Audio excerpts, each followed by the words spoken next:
Assalamualaikum warahmatullahi wabarakatuh. Hai semuanya, perkenalkan saya Adelia Hartanti, NPM B1A 024017 dari kelas A Fakultas Hukum Universitas Bengkulu. Di sini saya akan menjelaskan tentang materi hukum pidana yaitu penyertaan dengan dosen pengampu Ibu Helda Rahmasari SHMH.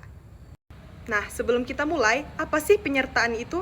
Penyertaan dalam hukum pidana adalah seseorang yang melakukan tindak pidana yang dimana ada lebih dari satu orang pelaku yang ikut melakukan tindak pidana dan diberi hukuman untuk menuntut pertanggungjawaban atas tindak pidana yang telah dilakukan. Selanjutnya, tentang sifat penyertaan. Sifat penyertaan yang pertama ada ajaran penyertaan dibuat untuk memberikan hukuman kepada seseorang yang melakukan perbuatan yang memenuhi unsur pidana.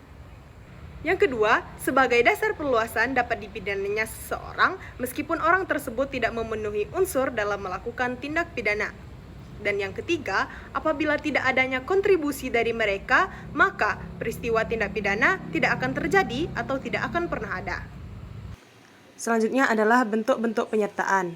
Yang pertama adalah melakukan atau plagiar. Dalam arti sempit, penyertaan adalah orang yang melakukan sendiri suatu perbuatan yang memenuhi unsur tindak pidana.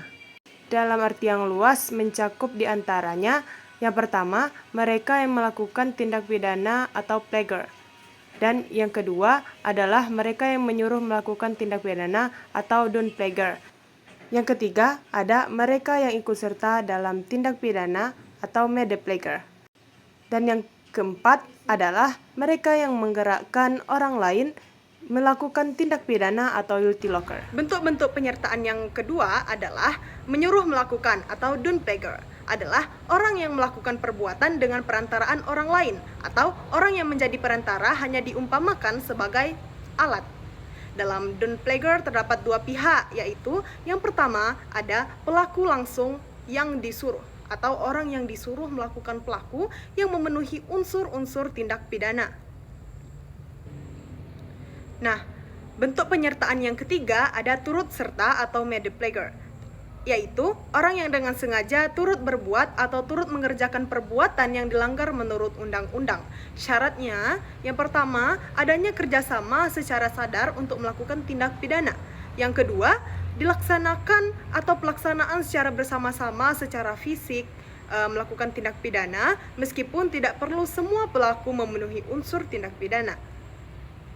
Dan poin selanjutnya, adanya tujuan bersama dalam melakukan tindak pidana yang dikehendaki.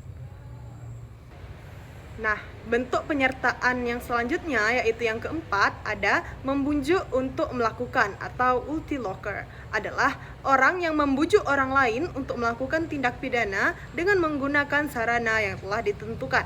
Syarat membujuk untuk melakukan yaitu kesengajaan untuk melakukan orang lain melakukan tindak pidana atau menyuruh orang lain untuk melakukan tindak pidana. Kemauan pelaku timbul atas bujukan penggerak, pelaku harus bertanggung jawab. Dan bentuk penyertaan yang terakhir yaitu yang kelima ada menggerakkan atau multi-locker. Menggerakkan orang lain untuk melakukan tindak pidana dengan menjanjikan sesuatu, menggunakan ancaman kekerasan atau memberikan keterangan, kesempatan, sarana atau keterangan. Dan itulah tadi materi yang saya sampaikan tentang apa itu penyertaan, sifat-sifat penyertaan, dan bentuk-bentuk penyertaan. Terima kasih kepada audiens yang masih mau menyaksikan materi saya dari awal sampai akhir.